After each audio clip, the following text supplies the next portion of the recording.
Welcome to Immigration Review, your weekly source for immigration case law updates and insights.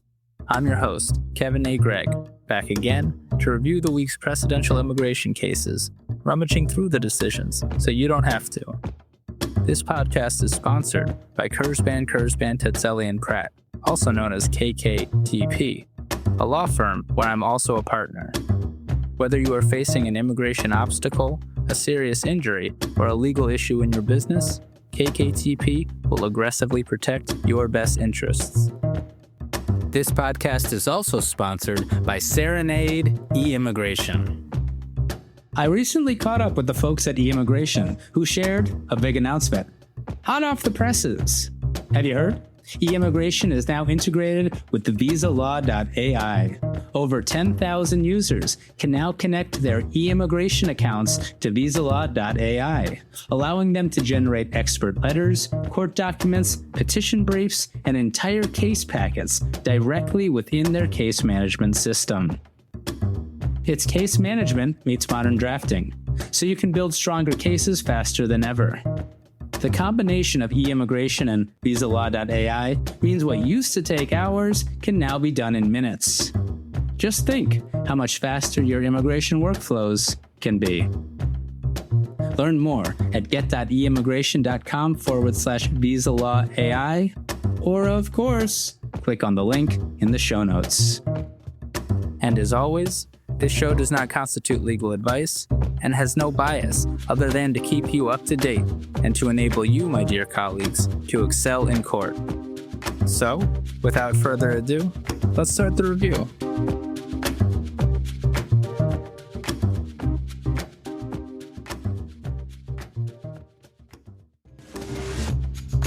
The 2025 AILA National Conference in Denver was an excellent conference. And judging by how everyone reacted, I am definitely not the only person who needed it. It was a pleasure to speak with old friends and meet so many new ones. The immigration bar is special in all the ways, and I am honored to be with all of you weirdos. AILA National has also come to mean, for me personally, a podcast interview with the outgoing and incoming AILA presidents. This marks the third year in a row that I've done so, which I believe means we now have a dynasty of sorts. I very much enjoyed my talk this year with Kelli and Jeff, and I hope that you do too. A bit about them, if you don't already know. Outgoing President Kelli Stump heads the Oklahoma City-based full-service immigration law firm, Stump Law.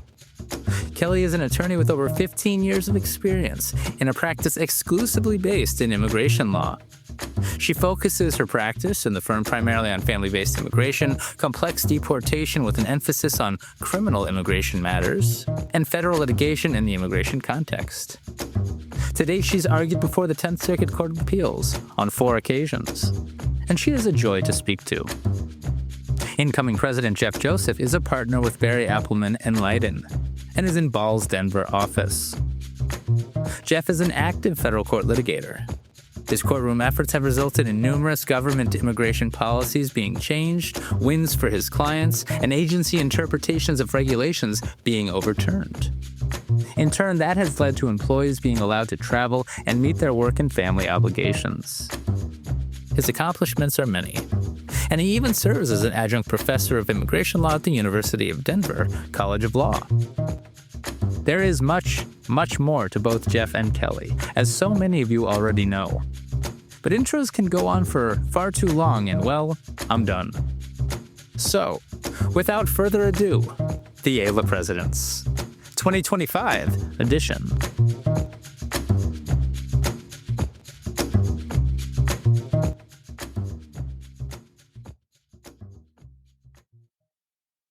Kelli and Jeff, we are at the AILA National Conference, day 1, June 2025, although I don't know if it's day 1 for you. What day is it for you guys? It's day 1 for me. It's day 2 for me. Yeah, same. But I checked in on Sunday. You've probably been planning it for like a year, so it's day 364? Day 364. Something like that? Yes, and counting. It's my AILA wedding, so I've been planning it for 6 years. That's your AILA wedding, right? And it's your AILA funeral. It's Kelli. my AILA funeral. So someone's gonna read your obituary, and we're gonna all celebrate your death. And we're going to welcome in the new. Yes, walking into the pasture of dead presidents. Happy to do it. Do you got a statue? They don't give me a statue. No. I should, Okay. Yeah. A portrait. Yeah. Oh man, it sounds like a bad idea. It's a bad idea. Before we get going, thank you both for taking time out of your very busy schedules during AILA National to talk to the Immigration Review podcast, which is really just me. So instead of talking about myself in the third person via podcast, to talk to me. I just want to bring up an anecdote that I got started with today. I didn't bring a bag because my wife and 10-month-old, we came from San Diego, and the check bags, it gets difficult.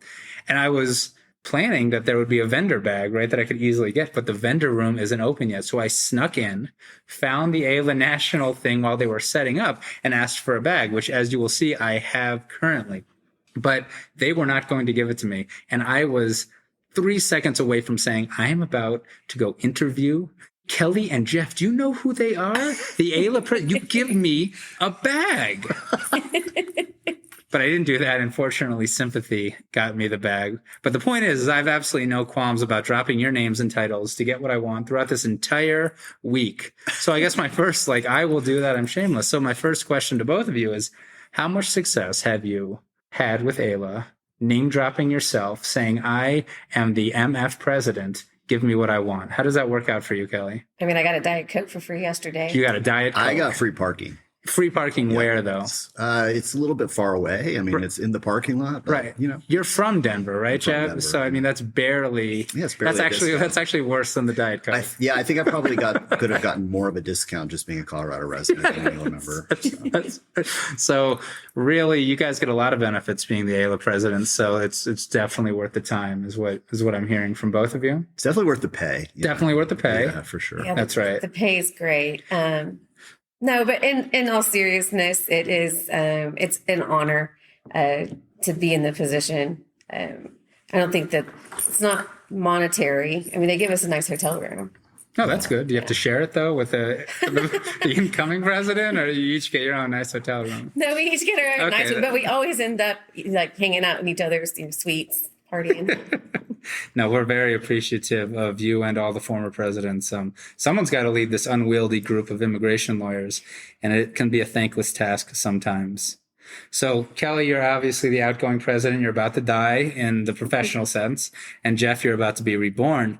But before we get to you, Jeff, Kelli, we talked last year about what your goals were and what you thought your year would be. Turned out you were a wartime president. Yeah. Right? I'd like you to recap your presidency, the challenges, accomplishments. Just talk about what the last year's been like, if you wouldn't mind. Yeah, talking to you last year, we were, Trump was on the radar. I think we were all hopelessly optimistic that at the time Biden was going to win. So Biden was still in the race. In my speech last year, I said, even Biden isn't our favorite choice, but it's better than the alternative. And lo and behold, Biden drops out. We've got we're going to win it all with Kamala, and we wake up and oops, Trump's back in. So that was a big blow to our organization, our bar, because we know what that meant. I'm going to be honest with you, the last 150 days that feel like have been 8,201 have been really difficult. It's daily a task. I mean, it's like waking up, watching the news. What happened today? What's the day's theme?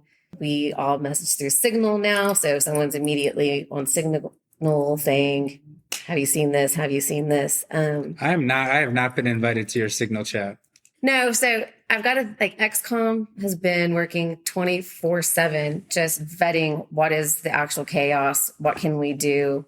So it's been rough. So Trump's election clearly changed towards the end of midway through your presidency, your goals. And how did your role change once Trump won? I went from being a farmer and a cultivator to thinking future AILA to being a firefighter. And okay, we don't even have time to look at this because we've got to put this fire out over here. That's how some of those goals changed. But that said, I think that we still accomplished as a team one of our major goals was through the board was working through this governance reform. We want to have better governance for this organization. And so we spent the year seeing what that looks like, coming up with a plan that we're eventually, it's going to be presented to the membership very soon for a vote for a change of the bylaws. So that was, I think, a major win in a time where we could have easily said, hey, we're going to put this on the backboard right now because we've got to work on other things. But that just shows how versatile we are, that, we can put one team over here to continue to run the organization while us over here, we're firefighting. And then us over here are developing like plans on how to, what's Trump going to do next? So let's just try to get ahead of the game. And Jeff would probably talk more to you about that because that was his brilliant idea to develop a rule of law task force. But I think Kelly's being very humble here because I think, it sounds really nerdy to get into this idea that that's an accomplishment to restructure the board. But if you think about running your business with 93 people at the table running it, you would understand the complexity of what we have to do on a daily basis in AILA with a 93-person board. We can't think nimbly and strategically with that many people with a voice at the table. And so numerous presidents in AILA history have tried to do this. And I think the fact that Kelli was able to accomplish this shows the trust that they have in her as a leader, that they're willing to make this kind of change and for the future of AILA. So it is a huge accomplishment. Well, you're right, Jeff. That is pretty nerdy, but I also think is important. If you're just going to go to membership, this change in governance, and if they're like me, they're not going to look at it at all, and they're going to trust their leaders. Why is it important? I don't even know what the reform is. It sounds like you're cutting down the amount of people who have serious say. So why is that not only important, but a good thing? And that goes to either of you. Well, and it's not just like to reduce the size. I mean, people keep saying you're just reducing the size, but we're going for quality over quantity. So in times like this, where everything literally is an emergency, and if you have to call 93 people together to get a vote, whether or not we should sign on to a letter or something, that is it's inefficient. And so we need an efficient, nimble board that can move and together quickly, and especially in times like these. It's also important because the board does exist of a ton of people who are the same people over and over and over again. They get notoriety within the organization. And so it's just easy to vote for a name. We don't have term limits. Past presidents can stay on for life. And it makes it harder for new members, new talent that's really good to get in and be able to lead the organization. So I think it creates an opportunity to be diverse. It creates an opportunity to find new talent. And, with newer membership and new blood, we don't even know what the end in the future could look like. Yeah, I mean, the board was created. It's a 1990s version of the board, and it was really designed for the time before computers, before cell phones, when chapter chairs literally passed around fax machines to each other when they took on their terms, right? Because that's the way AILA National communicated to the chapters, is through faxes, and then they would print stuff out and distribute it paper. So the old model made sense for what we needed to do at that time. But now we don't really need to operate under a representative model. We really just need a strategic board that is there to kind of deal with the day-to-day crisis that we have. And so that's really kind of the shift in model, is from a representative board to a strategic board that can really think towards the future and where we want to be with it. It sounds good to me. I mean, I don't really care that much. I care that AILA functions well, and I have no stake in it. We don't have someone in the room to give the opposite perspective, but I will note that it sounds like, Kelli, that this actually is adverse to you personally. Now that you're leaving, you're essentially giving up power and giving up the ability to be one of those presidents who stays in power the whole time. So I think that says something. It is giving up power to literally people like you because you think it's for the best of the organization. But, if people have other thoughts, please give me an email and I'll send it to you guys. And I'm sure that can be discussed. Absolutely. Of course, yeah. So Jeff, you're the incoming president. Mm-hmm. You and I have met personally, but we haven't talked in detail. Last year, I got a bit of background about Kelli, as I do with the incoming presidents, and now is your time. Mm-hmm. Can you tell me a bit about yourself, personally, professionally, what got you here today, and all of that good stuff? Yeah, so I was going to be a public defender. I was, that was my goal, and I had a lot of trial experience. And my wife was, at the time, my fiance in law school.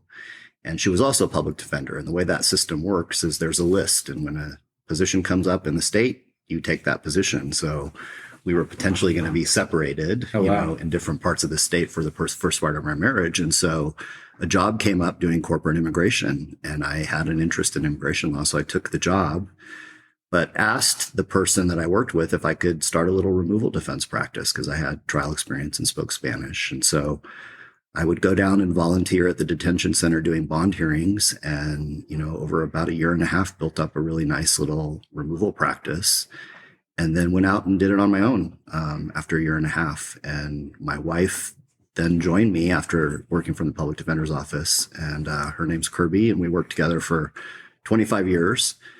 And then I got recruited by BAL, a global corporate immigration firm, to start their Denver office. And so I started that in 2020, and now sit on their government strategies team doing exclusively litigation on behalf of clients. So I talked to Rekha and Michael Sharma Crawford a couple of months ago about working with your spouse in immigration litigation. What was that like for you? Good, bad, ugly, and excellent? It was all of those things, all at the same time. When early on in our marriage, we would literally bring our twin boys to the office with us because, we couldn't afford a nanny. Yeah, exactly. We need slave labor. You need administration. We still use them. That's right. So, and I think early on, it was a lot of stepping on each other's toes. My wife learned that her skills are not in client management, but in office management. And so, when we had our second set of twins, she closed the books on files and it's like, I'm just going to manage the office now. And that was revolutionary for us because that's not the stuff I love. And so when she took on that role, it really led to a lot of success for us because I could kind of focus on marketing and client development, and she focused more on the management of the office. And she's really kind of created a name for herself doing law practice management too. So you were planning on having 2 kids, and now you have 4. Yes. That's what I heard from all of that. Yes. Having recently had a kid myself, that would have stressed me out a lot. Yes, multiples are not easy. Good on you. What are your goals for your term, Jeff? Kelli had certain goals, and then the ground shifted beneath her feet. But you know exactly what you're getting into. Mm-hmm.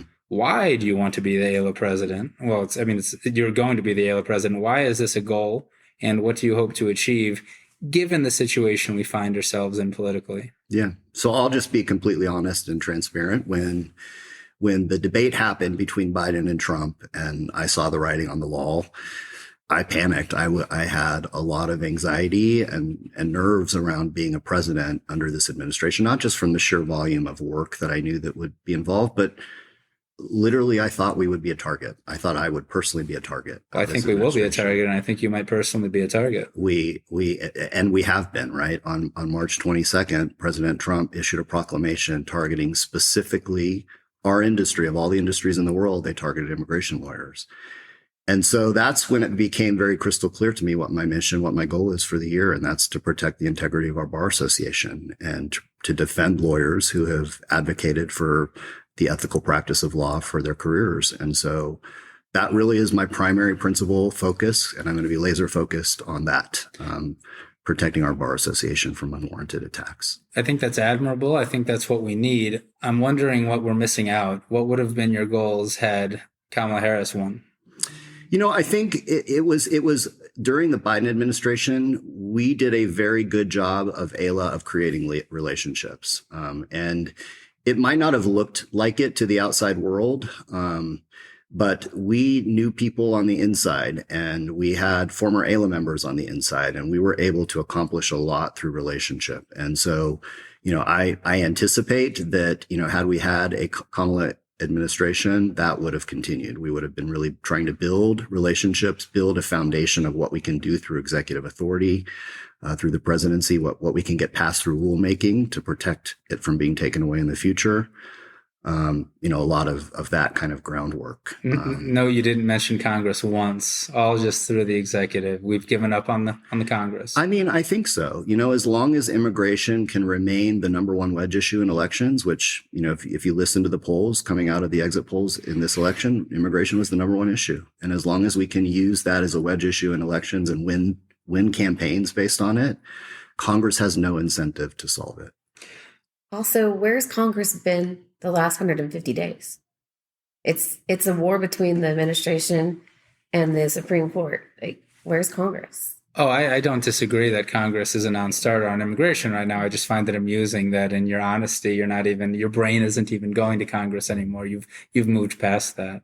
Yeah, I think there's still room in Congress. Obviously, I think, there are a lot of politicians on both sides of the fence that see the direct link between immigration and the economy. And I think as the cracks in the armor start to happen, Trump announced this week that they're going to start going after employers and that they're going to start targeting work sites.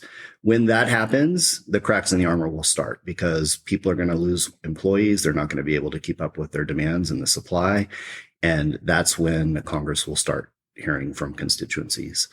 And so that's what I hope, is that we'll start to see some movement on Congress once there's, crackdown on employers. I find it so cynically depressing that it takes employers to have their financial situations hurt for humanity to be recognized and the people who are on the front lines. I hate that we have to have the conversation like that. I hate that it's probably right. I hate that's how we have to strategize. That's not even a question. And what's so sad about it is the administration is very vocal about that. They literally said, the first targets were all low-hanging fruit. That's how they saw them, right? The human beings at the other side of these deportations are low-hanging fruit. And now that they've got the low-hanging fruit, now they're going to go after employers. To me, that's the most insulting way to look at a human being, as low-hanging fruit. That depends on the fruit. Don't get me wrong. So if it's a jackfruit, if you smelled those things, that's a bad one. But a little levity. Well, how did we get here, though? I asked you this, Kelli, a bit last year. This is about the national mood. It's a wedge issue. This is for either of you, Jeff or Kelli. How did we get to the point where it's such a wedge issue that so many Americans hate immigrants and are willing to vote to be cruel to human beings? How did this happen? Because it wasn't always the case. You see the old Bush Sr. Reagan debate about who's going to be even more accommodating. I don't think I'm not Christian myself, but I don't think it's an inherently Christian value to hate one's fellow man and to hate the immigrant. I actually think it's the opposite.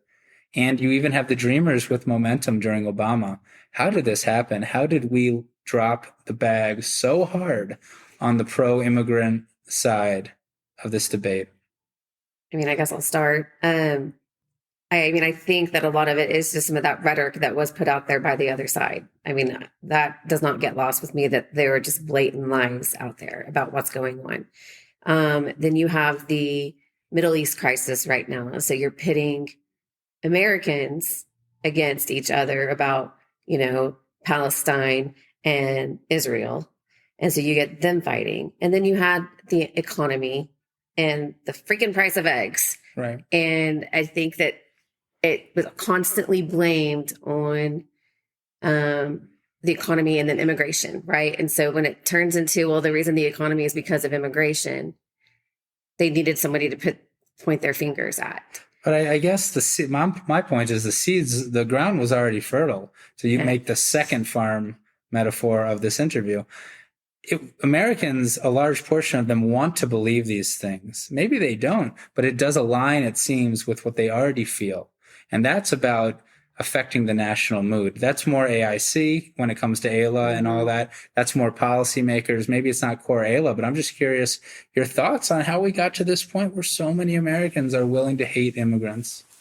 I guess I tend to be a little bit more self-reflective about it. And I think we've lost the debate, if I'm being completely honest. But then why did we lose the debate? Because I think if you listen to what Americans said coming out of the exit polls, they really wanted control of the border. The message was loud and clear. We're under an invasion. They're invading our cities. They're taking public benefits. They're arriving in mass quantities at the border. We lost the narrative.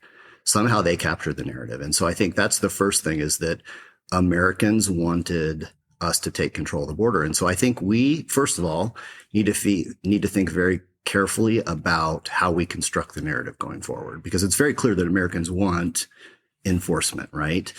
I think the difference is that they also want orderly enforcement. They want a legal pathway to legalization. And what has happened is we've replaced the chaos at the border, which Americans didn't want, with internal chaos, which Americans also don't want, right? And so I think that's really where it went wrong, is that there was this such a focus on enforcement that this administration sees themselves as having sort of a carte blanche to do whatever they want. And I think I think what's at the end of the day, Americans are going to say, this is not what we asked for. We don't want this kind of humanity. Well, and then there's also the lack of education. We talked about that a little bit last year, that the general American public doesn't understand immigration, and they don't understand that there, isn't a legal path. So they want to talk illegal immigration all day long. But I'm like, well, let's talk legal immigration because it doesn't exist. And if we could have legal immigration, then we wouldn't have illegal immigration. And so I think explaining that to the American public, I don't know how you get that point across, because even, I was working with an FBI agent the other day on a case, and he was like, I don't understand why she hasn't done anything to fix her status yet. And I had to explain this to an FBI agent, like, there isn't anything to do. She can't do anything. And so when you put that narrative out there, because I think, yes, there is a ton of cruelty on the news right now. I mean, it saddens me daily to see it. But when you talk to the average person and get into someone's heart and they say, oh, well, yeah, that person is really good. That person did this. As if it's somebody they know, it's okay. But for some reason, it's okay to be cruel to strangers. It's interesting. And I just want to put an exclamation point on what Kelli said, because I think the truth is that no one knows, except for immigration lawyers who are in the know, that for 75% of the jobs in our economy, jobs that are year round, that are lesser skilled jobs, don't require a bachelor's degree, we do not have a visa category for those jobs. There's nothing. There's no legal pathway for 75% of our workforce. And, criticize the Biden administration all you want to, but parole and TPS did provide work authorization for a large number of people to take those jobs. And now those people are being deported. So there's a large swath of people who had work authorization through parole or TPS that are now being eliminated from the workforce. And we have to figure that out, because somebody's got to replace those workers. I guess, and this is not fair to either of you because we're all attorneys, not really politicians, but we all agree that we've lost the narrative. I think that we as a bar need to do everything we can to getting it back. I don't know what that narrative is, and I don't think we all could agree on what the narrative should be, the winning narrative. That's for the politicals to decide, but I suppose we could be having that conversation internally through AILA. As to the enforcement to the border and the laws, laws are a reflection of society's values. Laws are man-made. These laws made in 1996 can change. They're, for better or for worse, are a reflection of what we value as a society. Enforcement at the border, enforcement is always about priorities as well. I don't know how many deaths by car accident there are in America every year, 30, 40,000. I don't know what it is. But it's never talked about because Americans have decided it's not an issue. That there isn't rule of law at the border, that there is or there isn't, only matters if that's hurting America. And I haven't really heard from those who would clamp down on immigration why it is that chaos generally, or people coming into America, hurts America, other than the examples of individual conduct here and there. I think that gets swept up in the debate that we start labeling everything without digging deep into actually why this matters, why this should get $5 billion or whatever it is over something else. That's not a question either. I think it is ultimately. I think it's the absolute question, though. I think you just asked exactly the right question, right?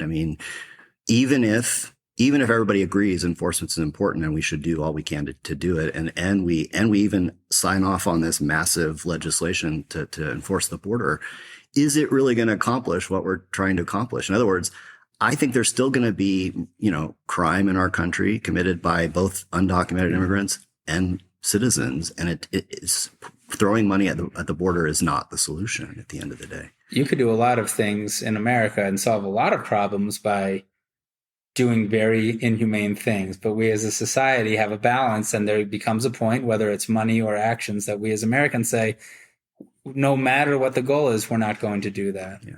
I do think, though, as immigration lawyers in an immigration bar association, a professional bar association, we do have to be careful about our messaging, because I think the general public sees us as, free border advocates.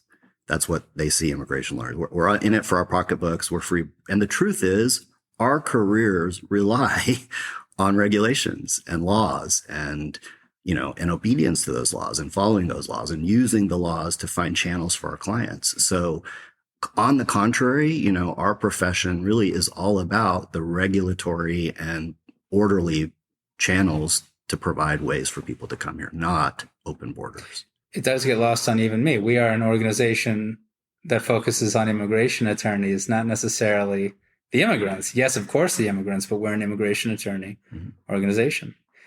Kelli, you're a wartime president, and I salute you. I saluted you when I walked in because I think you deserve it, and I'll salute you again. Do you have any advice for Jeff as he enters his wartime presidency? Oh, man. So those who don't know Jeff need to know that he is the perfect candidate, the perfect person for this right now. You're going to get your struggles, obviously, but the best advice I can give you is just rely on your executive committee and the AILA staff. People like to look at the president, but it really is not a one-man job. It's a group job.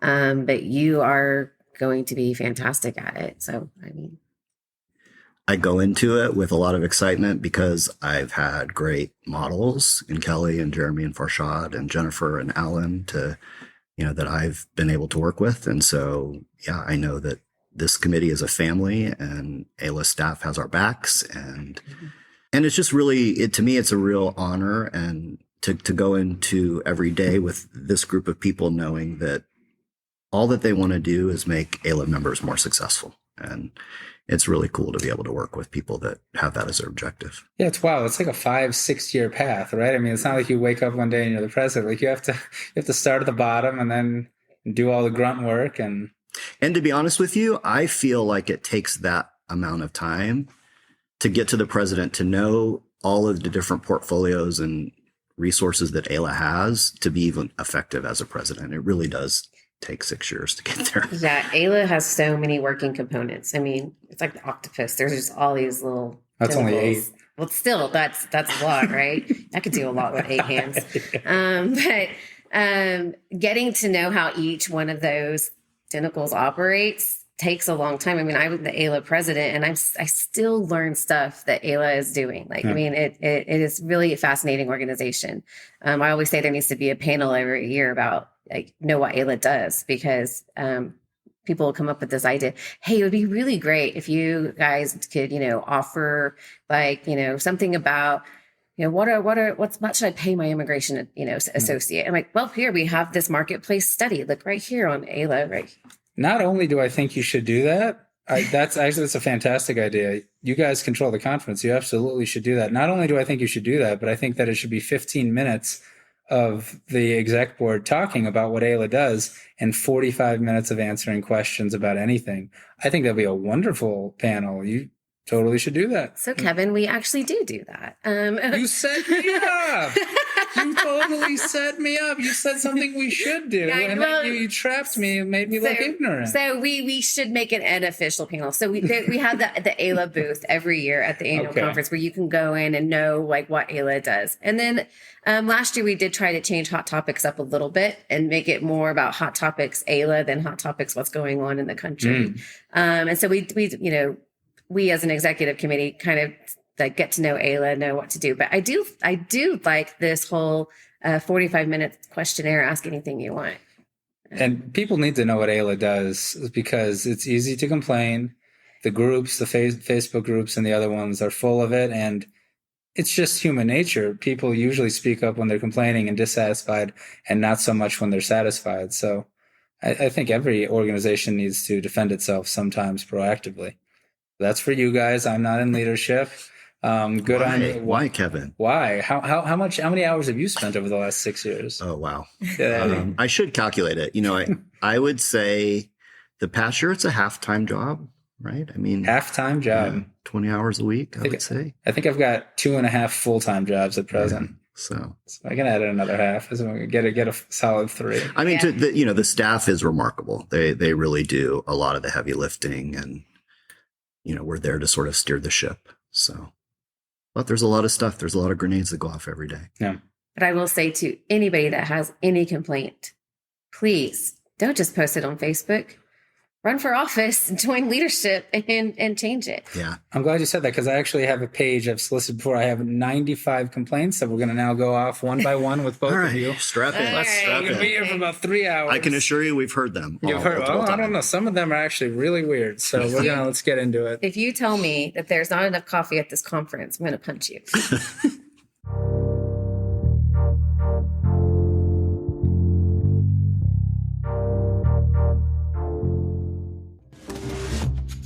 Are you fighting like a maniac, completely overwhelmed by the chaos of the new administration? Immigration policies are shifting fast, the pressure is piling up, and clients are desperate for help. You're working around the clock, but there's only one of you. Well, Staffy's got your back. Staffy's bilingual virtual paralegals and administrative assistants handle USCIS forms, client intake, evidence gathering, and scheduling, so you're not drowning in paperwork while trying to fight for your clients at the same time. Stop running on empty. Staffy gets you a trained, ready-to-go team fast with HR-backed support, onboarding, and continuous training. You don't have time to do it all alone, and you don't have to. Schedule a consultation at staffy.cc, that's stafi.cc, and claim $500 off your first month. Immigration attorneys. Once you've secured a bond, let Gonzalez & Gonzalez Immigration Bonds take it from there. They help families post immigration bonds quickly, easily, and with full support every step of the way. Sure, you can post directly with DHS, but that means no guidance, no help when something goes wrong, and a 4 to 6 month wait for a refund. With Gonzalez & Gonzalez, families get hands-on help throughout the entire process, and they typically issue refunds within 1 to 2 weeks of receiving the I-391 bond cancellation notice. Tired of being the point of contact for every bond question? Let Gonzalez & Gonzalez take those calls. They'll handle the paperwork, the system issues, and the family's concerns, so you can focus on what really matters, winning the case and helping your client stay in the country. You can reach Gonzalez & Gonzalez at 833-409-9200. Their fee? Just 2% plus $40. And for bonds of $10,000 or more, they can defer the fee and deduct it from the refund. Financing options? They got those too. They're family-owned and have been in business for 75 years. Gonzalez & Gonzalez Immigration Bonds. Efficient, supportive, and trusted. Visit immigrationbond.com, click on the link in the show notes, or call at 833-409-9200.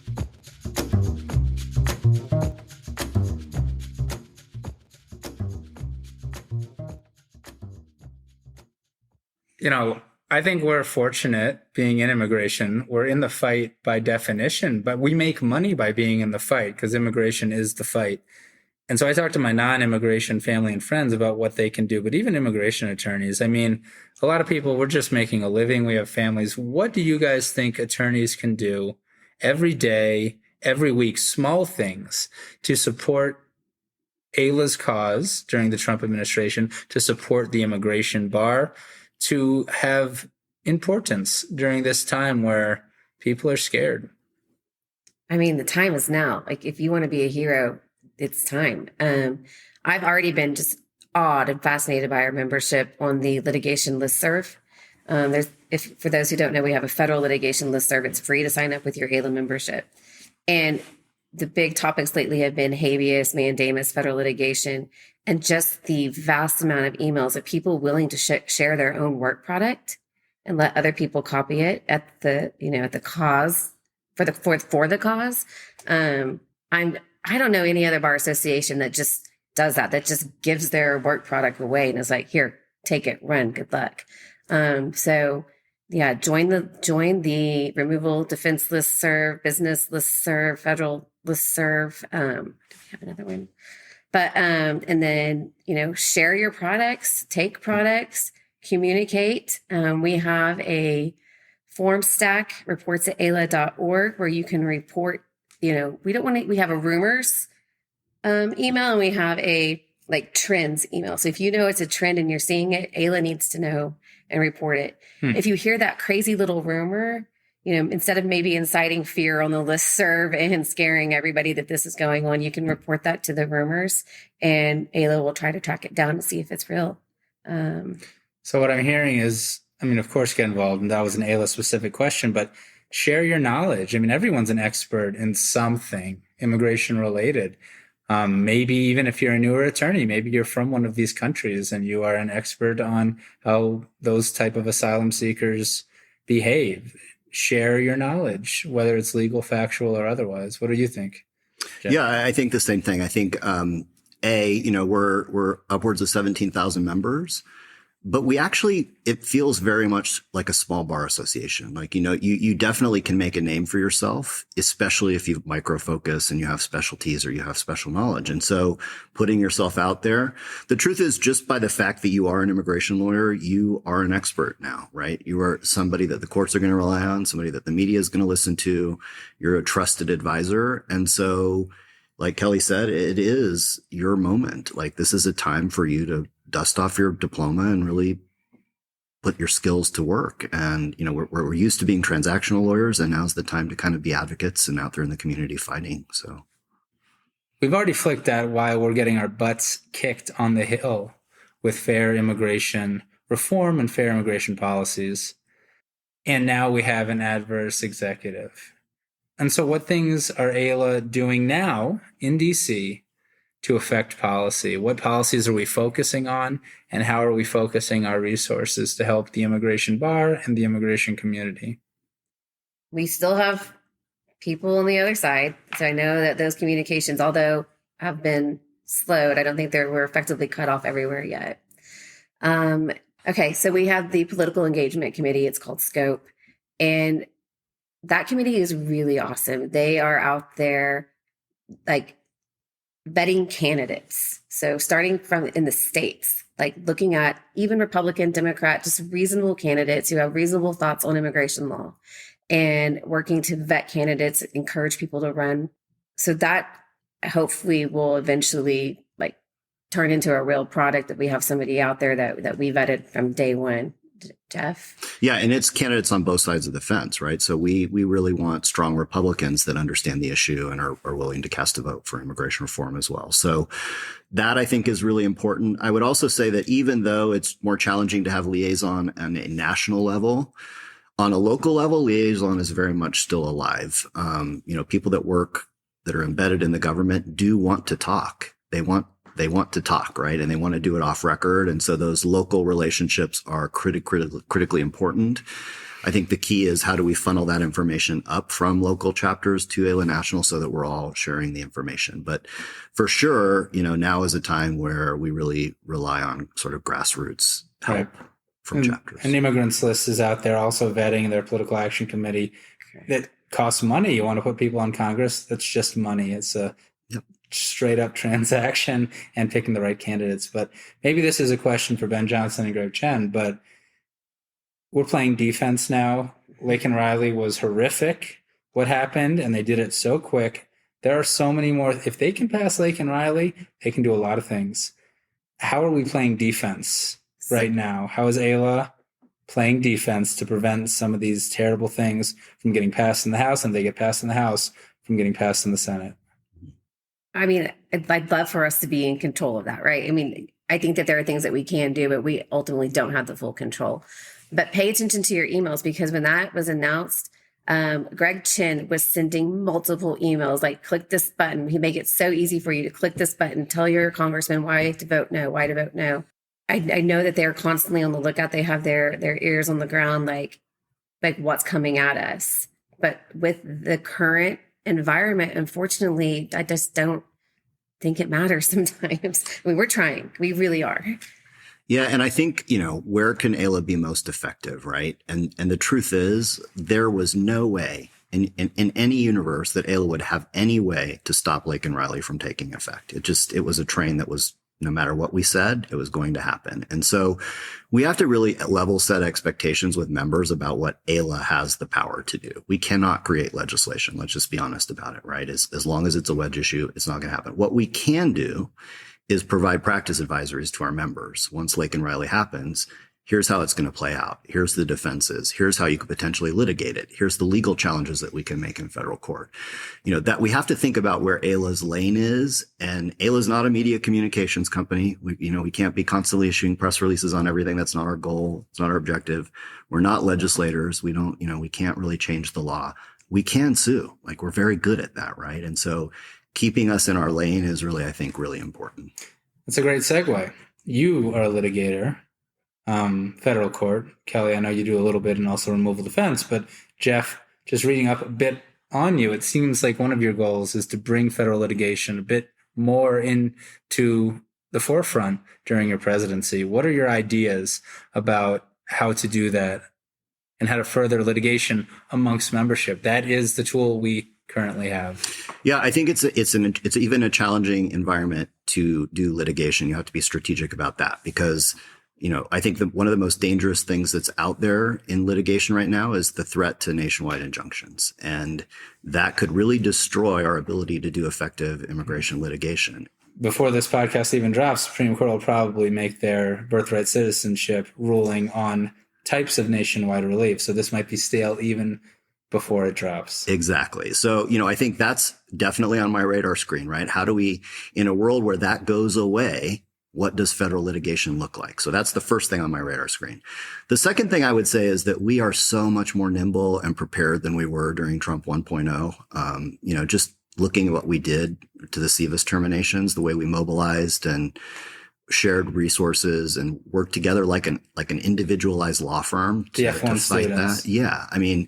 Within days, we had hundreds of lawsuits and dozens of TROs around the country, and the government caved. And so, I think more of those models where we're doing mass individual litigation to sort of shut down the system, let's be honest, that's kind of what it did, is really going to be effective, especially in the absence of nationwide injunctions. Talk to me about what AILA is doing to train on habeas litigation and make sure that we have 17,000 members who are able to go into court and bring a habeas lawsuit to save their client. Well, again, let's be honest, that's not realistic. We're not going to be able to train 17,000 lawyers.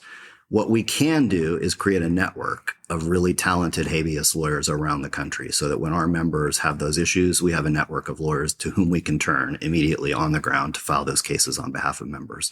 Obviously, the goal would be if I had my way, every single AILA lawyer would have litigation as part of their portfolio. It would be something that, when you do an initial consultation, you say, if we lose, we go to litigation. It's just sort of part of the natural discussion. Culturally, we've never been there, right? And so it's unrealistic to think that we're all going to be filing habeases, but I don't think it's unrealistic to think that we could create a strong network of attorneys who know how to do it. And it's dangerous too, because for those who don't practice in federal litigation, if a habeas lawsuit or any lawsuit isn't done well, or you get a bad judge and you don't make the best arguments, you start making bad law that then affects other cases. So it's not always ideal to have everyone doing federal court litigation, because even at the district court level, that starts to pseudo bind, and it could have an adverse effect. Correct. It has to be a bit more strategic. Removal defense, no immigration judge knows what any other immigration judge is doing, and they don't care. But it's not the case in federal court. Yeah. And we have so many people willing to partner with you, work with you pro hoc vice. Our benefits litigation committee, headed up by Brian Green and Jesse Bless, is super active. And if you participate in that listserv, you can always ask to be sponsored. And, so you don't have to do it alone. But there are a lot of habeas trainings coming, it seems, and sample habeases. AILA is stepping up to provide guidance on habeas, it seems. Am I hallucinating? No, you're not hallucinating. In fact, in July in Vegas, we're having a 2-day federal litigation conference that will have a heavy emphasis on habeas. We're also planning numerous webinars, federal litigation focused federal webinars in the next year. So, members will definitely have the opportunity to get education and resources. The sample The templates that are on AILA InfoNet have been completely revamped last year by the Benefits Litigation Committee. So it's much more streamlined and easy to search. So if you're looking for sample templates for how to do habeas, just go to AILA InfoNet and all of those should be there. July in Vegas. It better be an air-conditioned conference. It'll definitely be an indoor conference. So, yeah. Do you have control of the financial accounts? Can you put it all on red or? I mean, I don't know. That could be a defining moment of your presidency. Yeah, Jeff Joseph ruined AILA. Cool? Bet I could either make AILA for all of our future, or make AILA great again. Yeah, there you go. By gambling. Bet on red, make AILA great again. There you go. Well, red's got a pretty negative connotation these days. Let's bet on black. Yeah. I can guarantee you, if you do that, you are going to be meeting God a lot sooner. Yeah, that's right. That would be his legacy. This has been uplifting for me. It's been nice to talk about it. One of the reasons I'm here at this conference at all is because I thought it was so important to be around the community and like-minded people during this traumatic time for immigration attorneys. And by the way, just talking to you both about it, I'm going to try to talk to Ben and Greg and see if they want to talk, because I would like to know the ins and outs of what AILA is doing on the Hill. Of course, AILA doesn't have the power to stop a bill once it starts going, but so much politics is happening before the bill is even drafted in the House, for example, and making those connections. And I know Greg is a wizard in particular on that, and I wonder how much he'd be willing and able to say to membership, but that'll be for another podcast episode. We're speaking live, by the way, at the conference in this windowless basement, all crowded around one mic. It really makes me feel like I'm in the industry and not just someone making it up as they go along. I will comment on what you said earlier, though, about that you're here because you just, you needed to be around people. And I know the saying goes, misery loves company, but there's just something about putting us all in the room where we can, it is okay to cry together, but when we can strategize together and pump ourselves up, it's it's going to be a huge pep rally. And so I'm already feeling it. I was super sad the other day, but I'm feeling good. Just hanging out with Jeff, hanging out with the XCOM, now getting to see you, see your kid. So I'm already positive. So thank you. Yeah. And I think the one thing that I would say to members is that take care of yourselves. When you go home at the end of the day, put your work away and focus on what you need to do to take care of yourselves. And that's the only way you're going to get through 4 years is to put your air mask on first before you give it to others. It hasn't already been 4 years. I feel like it's been 4. I feel like it. Tomorrow is 150 days. Oh my goodness gracious. Yeah. It's well taken, and we all have to remember that. And just looking around at everyone, it really pumps me up. Look at us all in doing this together. All these good people who care, all in one place, strategizing. Yeah, we mourn. The first thing we're all saying to each other is we're complaining, right? Oh my God, I can't believe it's only been 150 days. But then to get to work, how you're doing this argument, I'm doing this argument. That's a great argument. What do you think about that? It is inspiring and it makes me feel good. And it's only been a couple of hours for me. You guys have been here 364 days. But how does AILA have the bars back during this administration, which appears intent on targeting not just immigration lawyers, but definitely immigration lawyers? I mean, even the big firms that are being targeted in part because of their work in immigration.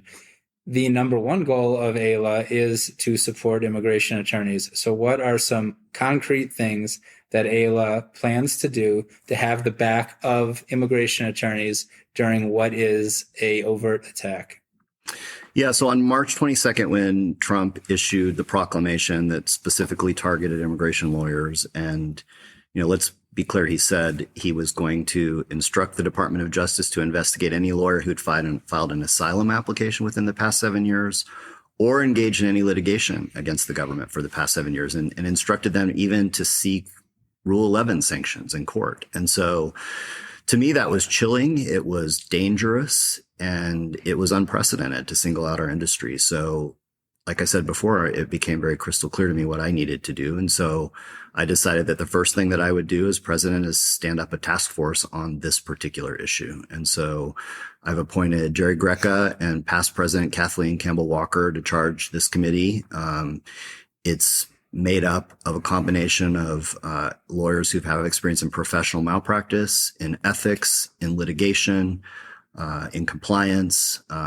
Basically, the design is, in those cases where we see our association or nonprofits or judges or lawyers being attacked, that we provide the resources and information to defend them. So if AILA members feel like they're being targeted or attacked, they they are to reach out to this task force? Yeah. So for some of the things that we're working on, and obviously we're in the preliminary stages, but we're drafting, for example, sample defenses to sanction Rule 11 sanction motions. If that happens, we're doing practice advisories around that. We're creating practice advisories around. We've already created practice advisories around, ethical boundaries of what kind of guidance you can give to clients, because one of the fears that lawyers have is, am I being listened to? Are my conversations being listened to? And you should always assume you are. Yeah. And, if somebody comes to you and says, should I register? The legal way to answer that is very, very tricky. Ethically, it's very tricky. And so we're helping provide guidance to AILA members about how to handle those kind of ethical quandaries. We're filing a FOIA against the White House for the methodology and data that led them to determine that immigration lawyers should be singled out as a profession. And our hope is that whatever data we receive can be used in litigation if we need to shut this down. So, do you know how to contact the task force off the top of your head? If not, we'll put it in the show notes. And you can always email me. I'm a member of the task force, so you can email me at Jeff@Immigration Issues. You can also email the chairs, Jerry Greca or Kathleen Campbell Walker, anytime. So. Look at that. President gives out his personal email to address your concerns. 100%. Flood his inbox. Send me those 95 complaints. those 95. Wait, you can remember. He also likes Starbucks gift cards. So. Oh, wow. Okay, that's good. You mentioned it was unprecedented. I seem to recall that Jeff Sessions called us dirty, so not so unprecedented. And in my personal situation was 100% true. I don't bathe often.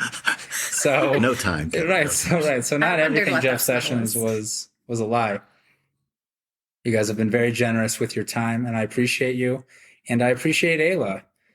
No organization is perfect. I think AILA does a great job in a very complex and dangerous area. AILA puts itself out there as an easy point of attack from parties who would not like to see us succeed. In fact, I couldn't help but think about security concerns for this week.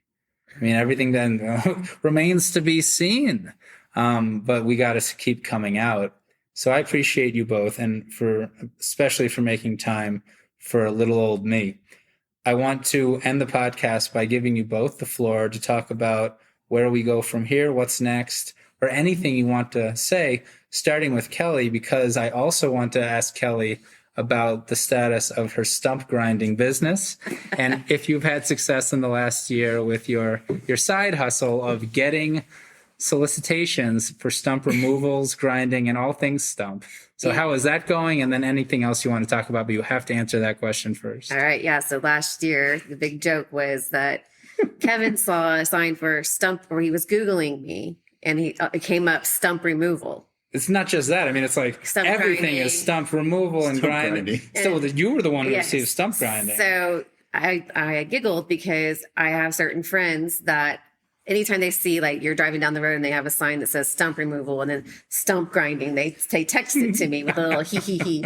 And so, but you get things in the mail, right? And you get advertised to just because of your name. Just because of my name. I received catalogs for agricultural equipment like tractors and stump grinders and wood chippers, and those things are really expensive, by the way. You might need them in this political environment. But metaphorically, let me just tell you, nice. This year was not. It's now stump removal because I'm stepping down tomorrow. But the last 150 days has definitely been stump grinding. It's been a nightmare, but I'm still here. Yes, full intact. Looking amazing. And don't discount yourself. You're a full tree. I'm a full tree. Yes.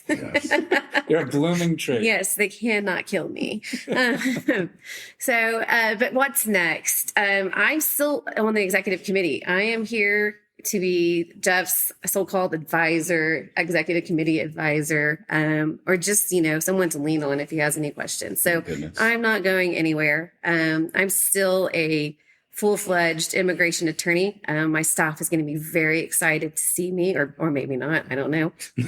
Get to work if you're listening. So it's going to be fun practicing law full-time again. I'm supercharged. I can't wait. I'm going to be filing habeas actions. I'm going to start learning. I'm excited.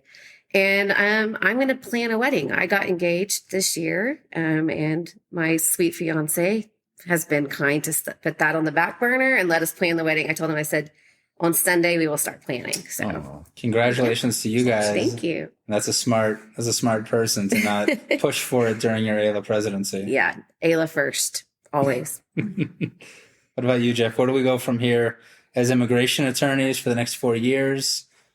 Just your final thoughts.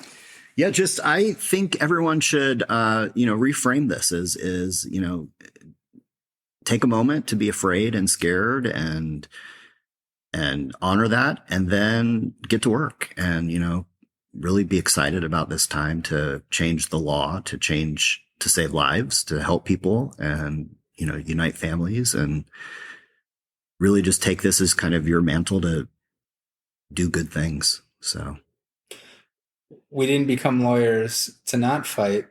And so now we're presented with a situation we don't want to be in, but I think this is who a lot of us are. Mm-hmm. I'm appreciative for both of you. Thanks for talking to me. I hope the conference is great. Time will tell, but I'm sure it will be. Thanks, Kevin. Thank you so much for having me again. Bye, guys.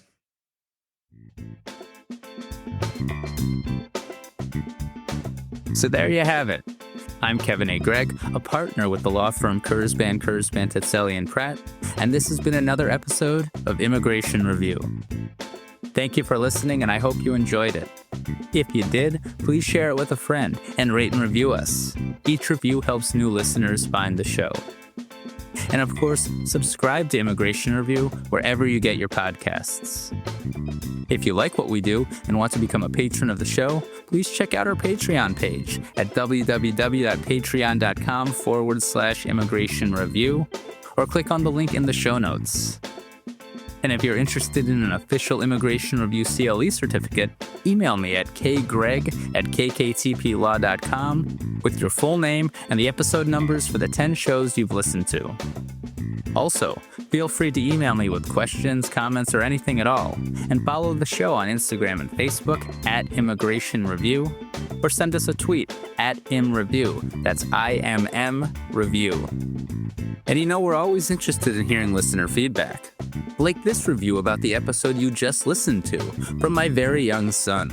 Son, how did you like that episode?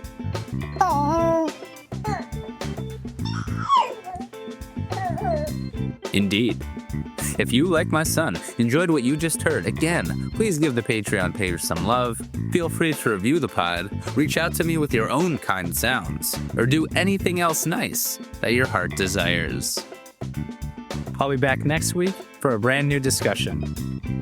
Until then, I'm Kevin A. Gregg, bringing you the Immigration Review.